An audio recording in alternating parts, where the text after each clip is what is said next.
Hi, I'm Martin Ralph, Financial Edge Group. Today I want to talk to you about what you should check on your super statement when you get there in the near future. Specifically talking about your insurances on your super statement. So after the end of the financial year, most super funds send you a statement. You might not even open it, you might chuck it in the bin, but let's have a look at it this time and talk about cost, particularly insurance cost. So most people inside of the super fund will have some insurances. It's important that we have those insurances, and we might have set them up ourselves, work might have set them up for us, or most super funds will set them up by default on your behalf. So there's 5 things I want to talk to you about today to look at those insurances. One are, understand what you've got. So on the second page typically, or the third page, it'll tell you about what insurances have you got. Most super funds will have life insurance, TPD insurance, and either salary continuance or income protection. So see what you've got in there. You might be surprised you might not have anything. Might be worth considering getting something, or at least you kind of know, well, what levels do I have? What do they mean? And we've got different videos you can check out to understand what they mean. So that's step 1. What have you got? Step 2 is, well, what do I need?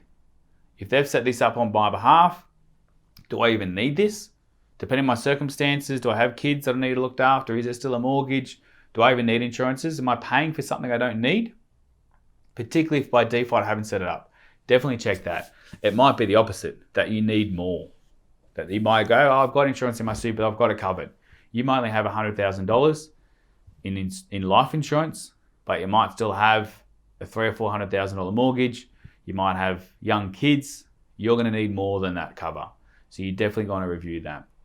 Understand then the cost. It's not coming out of your bank account every week or every fortnight, but you're definitely paying for this. So understand the cost. Now, is it expensive? Is it not? Who knows? We do. So if you're not sure, feel free to reach out to us or speak to your super fund or an insurance specialist.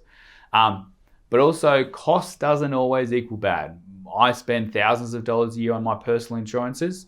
We've got clients that spend many thousands, tens of thousands on insurances every year. So it's about, well, is that bad? Is that too much? Well, who knows is the short answer, but it depends on if you need that or not. And look at the cost versus what you're insured for. If I'm paying $1,000 worth of life insurance, but I've got $1 million worth of cover, that's not a bad cost. You're probably paying $1,000 or $2,000 for your car, which is only insured for $30,000 or $40,000. We're paying $1,000 for our life, which is pretty valuable, at $1 million. That's not a bad cost versus some insured. So there's different calculations for life or TPD or salary continuance, but understand the cost, but also look at what you're paying that for. And again, if you're not sure, feel free to reach out to have a chat. The next part is it set up efficiently? What I mean by that is that, have you got it in multiple different super funds? Is some of it you're paying personally that should be paid out of super? Is some being paid out of super that you should top up and put more into super to cover it? That might be that you're paying $5,000 a year in insurances, but you're only putting in $1,000 or $2,000 a year in insurances. It means it's eating into your super. It's eating into your retirement nest egg. So it's important you look to put more money into there. Last point is definitely review it. What your insurances were years ago, what your needs were are going to be different to today. They're going to be different to a few years' time. We've got some calculators that we use that we plug in your figures every year. And we look at those insurances, and where we can, we reduce them. Because there's no point being overinsured. It's just costing us money on something that ideally we never want to claim upon.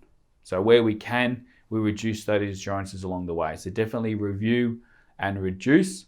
As long as you've done your numbers and you check that's fine. Don't reduce just for the sake of it. Review and reduce where we can, because often I see people come to us in retirement, they're in their late 50s or 60s and want to get set up. They're paying thousands of dollars a year in insurances that they don't need. That's extra money that could and should be in their pocket. Hopefully that helps you kind of understand. So when you check your next super statement, there's some things to have a look at. If you want us to run our eye over it, feel free to reach out and contact us at Financial Edge Group. Speak soon.